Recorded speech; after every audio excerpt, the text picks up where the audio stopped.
entre Maroc ak Sénégal daal di koy remporter diplomatie bi mel ni dafa xaw a corné un peu dafa xaw a froissé ban lecture lay doon. waaw man bi ma déggee ne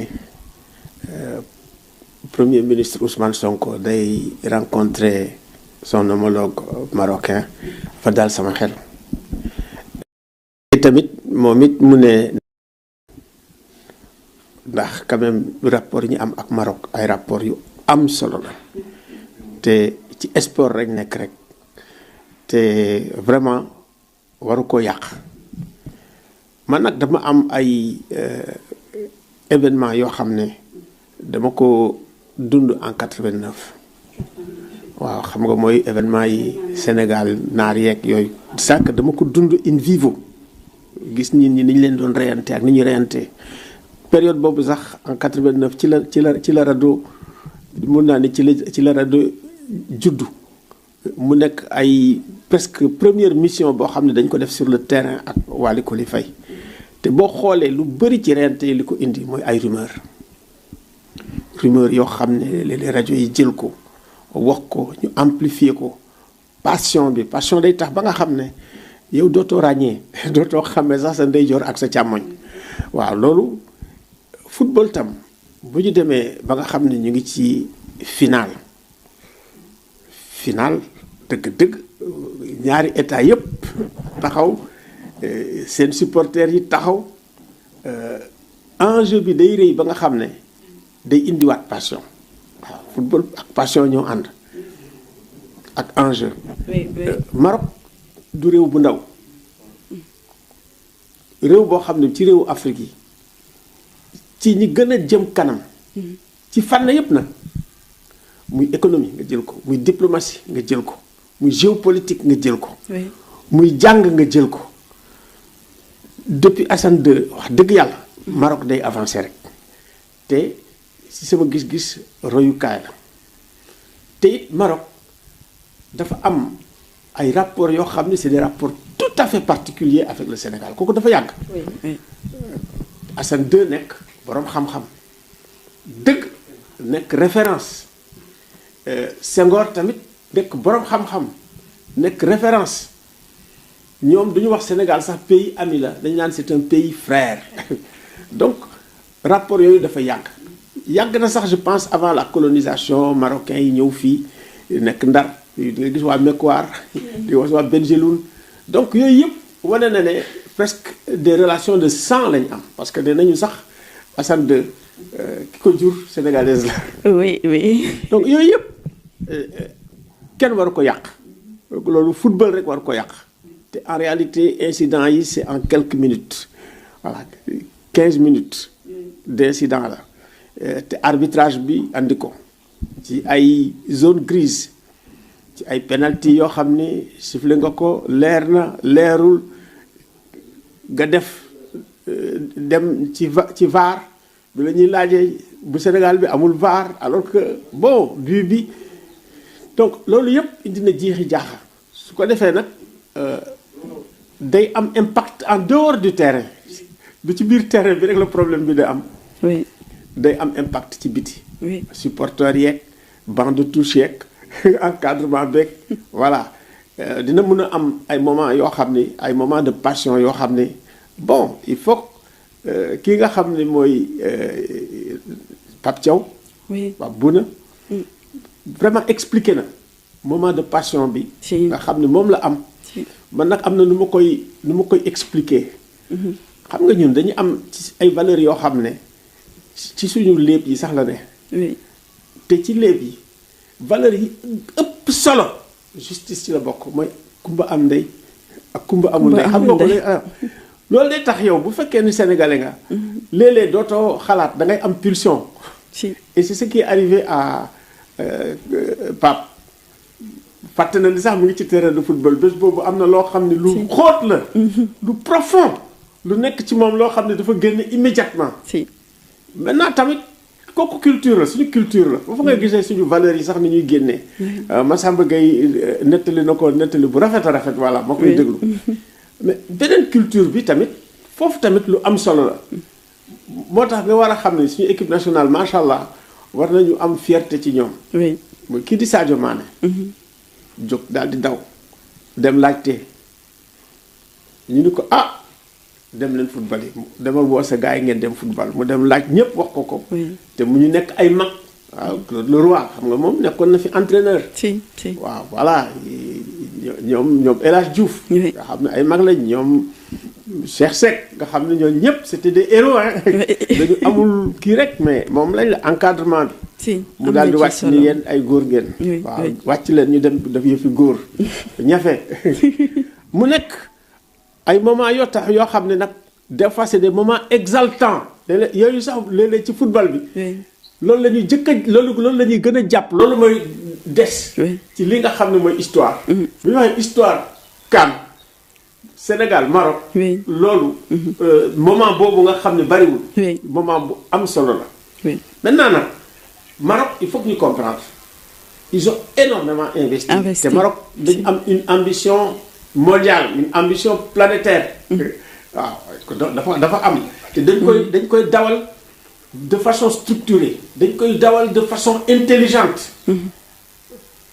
Franchement investir nañ boo demee ci seen terrain yi macha allah. seen ministre bi wax na li ci def soo xoolee organisation bi macha allah def nañ ci.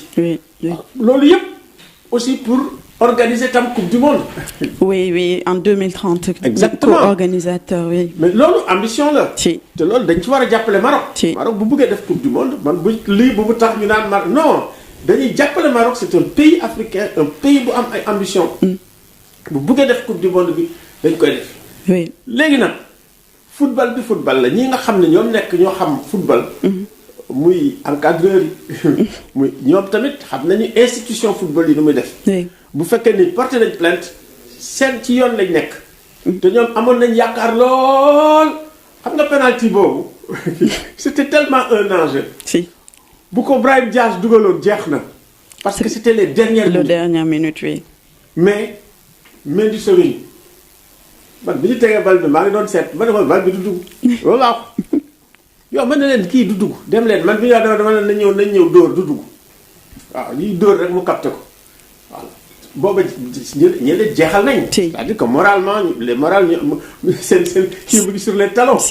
donc maintenant am na ay événements yoo xam ne tamit c'est hors du terrain voilà li ñu doon def Yehvan Diouf jàpp ko xëcc ko ci mbiru sarbet yi man dama ne woon sax xëy na sarbet yi dañ koy jël ko jox ko benn sëriñ mu liggéey leen mais en réalité comme dafa doon taw wala ñuy ñax.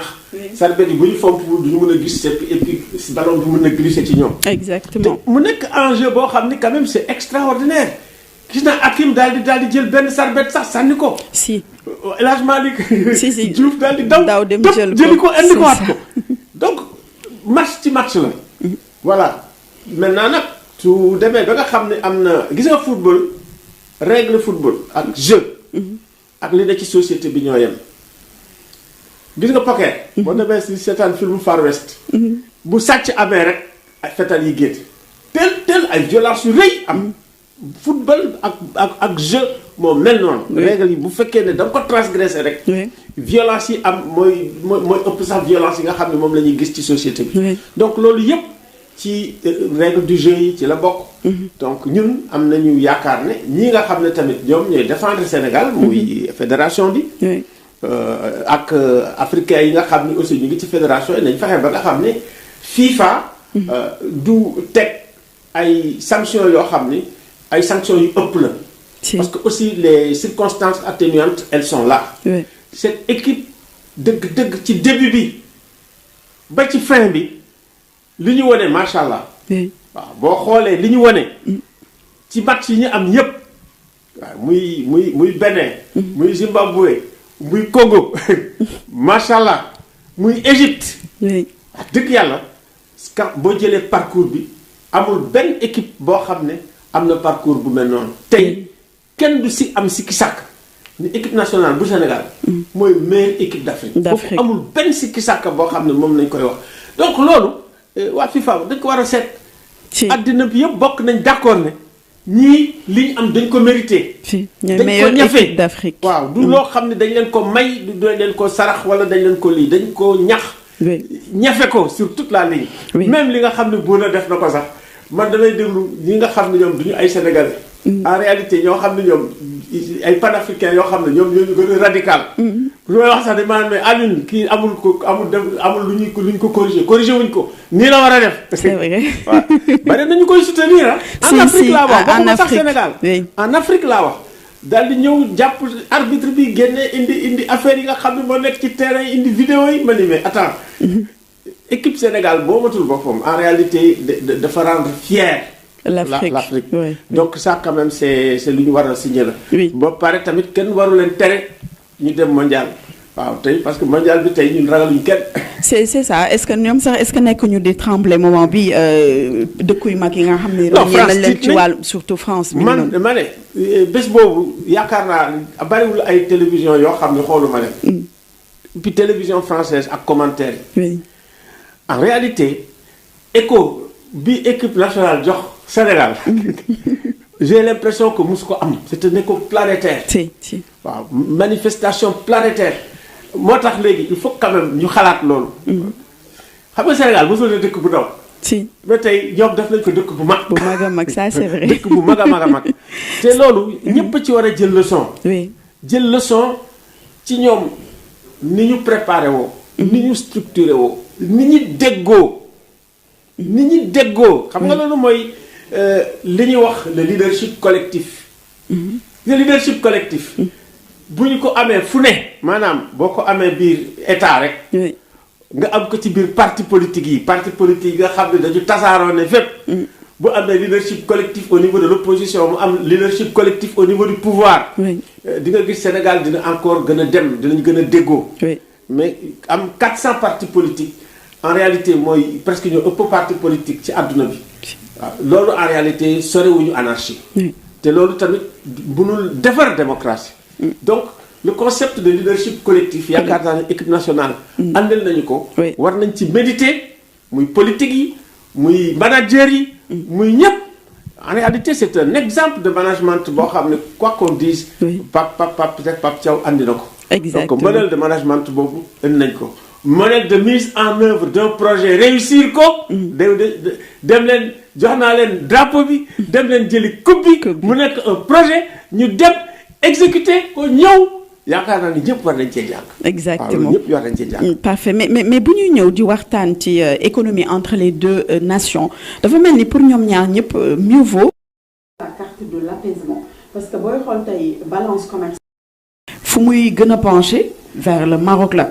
avec le commerce seen boutique yi fii bari nañu booy xool mbaraki su Sénégal boo nee jaay ma su Maroc lañ lay jaay les chapeaux là yi nga xam ne taalibe cheikh yi moom la ñuy sol foofu lay jóge jàllaabe yu ñuy sol entre autres seen commerce yi jox na trop fii biir Sénégal suñu fac médecine bi boo demee étudiants yu ci bari c'est des Marocains mais ci beneen wàll wi Sénégal aussi Maroc c'est comme si dafay réduire tamit suñu taux de chômage parce que Maroc ku ko xam-xam ni li ñu fa implanté ci ay centres d'appel dafa bari te la plupart ñi fa ëpp c'est les Sénégalais même sans le bac mën nga intégrer foofu centre d'appel di liggéey am un bon salaire ci beneen wàll yu ba léegi Sénégal y a le xalifa nu mu tudd Cheikh Ahmed Tidiane Chérif radiyallahu taala anhu mi ngi tëdd foofu du coup même pour seen compagnie aérienne d'Iram li ko gën a doxal bokk na ci navette yi muy def tout le temps léegi je sais pas ak Air Sénégal ndax ñu ngi seen 6 navettes yi ñu doon def tous les jours mi ngi am ba léegi mais dañ doon def 3 allers-retours ci 24 heures bi donc pour les deux c'est mieux dafa mel ni ñu daal di jouer li nga xam ni moo di la carte de l'apaisement keneen koo xam ni ñëw na wax ci moo di le professeur Amsatou Sow Sidibé wax ci tension bi nga xam ne nemmeeku nañ ko keroog ci match bi nee na le football constitue un puissant vecteur de rassemblement de dialogue entre les peuples et de fraternité le Sénégal et le Maroc entretiennent des relations fortes historiques fraternelle fondée sur le sang, l'alliance, la foi. Évitons toute forme de propos haineux, de stigmatisation ou d'incitation à la division. Donc pour les deux nations, encore une fois, le professeur Amsatou Sow Sidibé ñëw encore di ko confirmer li gën pour les deux nations mooy juste la carte de l'apaisement. waaw xam nga Maroc. wax dëgg yàlla bu fekkee ne man liggéey naa ak ñoom. bi ba nekkee commission nationale des droits de l'homme. Oui. mu am un ancien député sénégalais boo xam ne. Arabie Saoudite da ko doon wut. pour juger ko. te bu ñu ko yóbboo foofu dañ koy exécuter. bi mu ñëwee Maroc c'était kii la ñu lancé woon quoi la ñu tuddee mandat d'arrêt international. Maroc téye ko. te bi ma demee bu ko seeti dañ ma ko yombalal ma dem bi ma wàccee Rabat di jëm waa fan laa waroon jëm sax waa Casablanca waa di jëm Rabat. Casablanca di jëm Rabat. Mercedes lañ ma àndil ak oto ma dem yóbbu ma ci prison bi tegal ma fu baax indil ma ay gâteau indil ma kii. andil ma ko muy ñëw waxtaan ak man parce que relation yu baax lañ amoon entre suñu comité sénégalais des droits de l'homme mooy commission nationale des droits de l'homme ak bu Maroc. te it amoon na sénégalais boo xam ne mu yoon Maroc mu gaañu ñun ñu dénoncé ko fii. boobu ñu ngi comité sénégalais des droits commission nationale des droits de l'homme ñun ñu indi corps jàpp ci donc. muy ay relation yeneen mu nekk boo jëlee diplomatie. noonu la boo jëlee diggante roi du Maroc ak président noonu la te ni ma ko waxee man ak yow wax nga sax ay affaire commerçant yi. mais ay banque marocaine. si les banques ngi fi. yeneen business mi ngi fi. yaakaar naa immobilier. si nee naa la Maroc dañ am une ambition de devenir c'est presque une puissance régionale. léegi sax gis nga affaire AOS bi. ñu ngi leen di proposer bu ñu mënee am port. te Maroc dafa développé wu rapidement. te amul ay ressources. Maroc ils ont utilisé leur intelligence. waaw moo leen avancé loo. moi je me rappelle bi may dem France à l'époque. bon bateau bi laa jëloon. ñu wàcc Casablanca. Maroc du woon c'était pas extraordinaire. c'était dans les années 70. mais boo duggee Maroc mais c'est un développement prodigieux ak ay ambition. te Maroc ñun ñi am na côté boo xam ne xamuñ ko seen roi bu njëkk ba nu mu tuddati naka siis waay kii moo newoon avocat am Lamine Gueye. Lamine Gueye Mohamed VI. à l'époque. bi ñu ko jëlee yóbbu ko Madagascar Lamine Gueye. bu Lamine Gueye suñu Lamine Gueye. moo newoon avocat am. xam nga ko loolu yàgg na déjà. si ñun ñi fàtte nañ ko. ñoom xam nañu lien yi étroit yoo xam ne am nañ ko entre ñoom ak ñun. te ambition bi ñu am. xam nañ tamit Sénégal fu mu toll en matière diplomatie Sénégal tamit du como. baatam day jóg. donc intelligence diplomatique bi ñu am tax nañ ba nga xam ne ñoom dinañu ràññee. lii nga xam ne football la lii nga xam ne ay relation lañ am te ay relation yu yàgg la yu mag la. te Maroc seen buur bi mooy rare buur ci àddina ak président ci àddina bi nga xamee ne am na guerre 39-45 mu protéger la communauté juive. Il y a une bonne communauté juive qui vit en bonne entente. ñu bari xamuñ ko. et puis nekk ci àdduna bi. nekk aussi ci États-Unis donc c'est-à-dire que sur le plan diplomatique am na ay liens yoo xam ne ñoom ñu ngi intervenir ci al-Quds. gis nga commission de paix bi nga xam ne kii da koo def Trump. woo na ci roi bi de. woo na ci Mohamed VI. woo na roi Mohamed VI. non pardon Mohamed V moom la kii. Mohamed V waaw mooy maamam Mohamed V nga baal ma maamam. moom la Lamine Gueye défendre. mais Mohamed VI dem na ma nga Davos ñaata pays africain nga gis ñu bokk ci loolu dem Davos man d'accord ma ci sax ci conseil de paix bi Trump def mais le fait que ñu jël ci Maroc. ça signifie énormément pour le Maroc Mohamed VI dem na ci. donc Maroc réew boo xam ne am na solo lool tey ci parmi les pays africains. bon am na aussi ay contentieux yoo xam ne am na ko ak Algérie kooku tamit dañ ko ci jàpp mais tey même européens yi ñu ngi jàppale Maroc. ci mbir yooyu muy Espagne muy France. ñoom ñëpp ñu ngi un peu changer de truc donc sur le plan géopolitique. Maroc dafa nekk réew bu am solo Sénégal it dafa nekk réew bu am solo ñaari réew yu am solo lañ yoo xam ne li nga xam ne moo leen jig mooy ñu déggoo mooy ñu jàppante mooy ñu ku nekk xam fi mu jëm donc man li may souhaité mooy très rapidement premier ministre bu demee gars yi ñu ni ko gars yi ñu génne gars yi jox ko. waaw kooku day nekk lu rafet. voilà ñu wàññi passion bi nga xam ne am na si ñun ñaar te li nga xam ne CAF moo ko ne mu ngi tribunal CAF. vraiment Sénégalais yi dañ leen di am nañu droit ñu défendre seen bopp. am nañu droit parce que coupe bii ñu am dañu ko mérité. du loo xam ne dañ ko for du loo xam ne dañ ko may du xam ne dañu ko sarax. waaw te it contexte yi nga xam ne am na ba nga xam ne ñu am bi ñu accès seen sécurité matut. waaw gis nga keroog bi ñu wàccee. bi ñu jógee Tanger di ñëw Rabat metti na ci ñoom. wax nañ ko. ba nga xam ne sax entraîneur bi dafa kaas. voilà après ñu jël ñu changer situation yi boo demee nga jël problème mu serviette yi kooku tamit kenn mënul comprendre lu xew. man dama xool le jeune là dama ko yërëm fu nekk ñu daw topp ko. xëcc ko diri ko. mais tout de même kooku gis nañ ko. ba pare ñu am ay joueurs yoo xam ne dañ feebar. waaw dégg nga li Krépin Diatta wax. xaw ma ñaata yoon la daan. te Krépin quand même c'était un élément essentiel. génn bi nga xam ne génn na ko feeñ na. Krépin bu fa nekkoon yaakaar naa ne premier mi-temps dugaloon nañ bi bu yàgg. Ça c'est vrai. voilà donc ñun on a une belle équipe dont on peut être fier. on a une belle victoire kooku kenn du ko am sikki sàkka donc défendre. tey kii bi kooku moom je pense que ça incombe à chaque Sénégalais. chaque Sénégalais na défendre équipe bi et jàppale aussi encadrement bi. pour que vraiment bu ñu demee ñu xam ne vraiment ñu bañ a jël ay sanctions yoo xam ne duñ ko teg ci lu leer. duñ ko teg ci lu jub. voilà man kii di Pape Thiaw. c'est quelqu'un de très honnête qui a fait un travail excellent qui a eu un bon réflexe.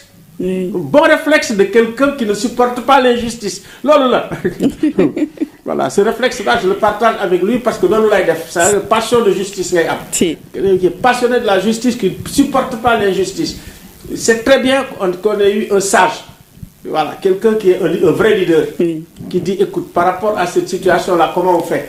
Parce que quand même, on en était là. Si, exactement. Comment on fait? Exactement. Et il a eu la décision sage, déglu ñin ñi ba pare dem dugg ba ci suuf génn leen ñin ñi génn.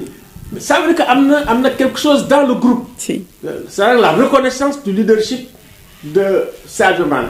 xam nga bu fekkoon foofu xam nga xuloo mënoon na fa am. Si. Sadio nee naa leen ngeen dugg ci biir demal dugg mais Sadio ni kii day nag moom la boy wóolu de c'est un leader il faut le reconnaître très bien moom ci boppam mu demaat ci gars yi naan dugg leen alors c'est extraordinaire. dana leen génneen mais bi Sadio décidé ba nga xam ne utiliser na leadership am ki yam dellu si esprit dellu si mu ne gars yi dugg leen ci match bi. Je pense que yooyu yëpp mën nañ ko considérer comme des circonstances atténuantes vraiment bu ñuy examiner dossier bi quoi. Effectivement. Parfait. Alors peut-être que nous allons changer donc de sujet. Alors tey dans l'actualité bokk na ci la rentrée solennelle des cours et tribunaux le président de la République Bassirou Diomaye Faye continue di siéger fële ci conseil supérieur de la magistrature alors tey mu def benn discours d'ailleurs déclaré na ouverte cette année judiciaire justice bi tey déglu nañu li nga xamante ni moo di discours du président de la République mu wax ci lu jëm ci indépendance des juges wax surtout ci lu jëm ci digitalisation ci li nga xamante ni moom moo jëm ci secteur bi boo doon def tey benn lecture globale de cette rentrée aujourd'hui lan lay doon. basculement.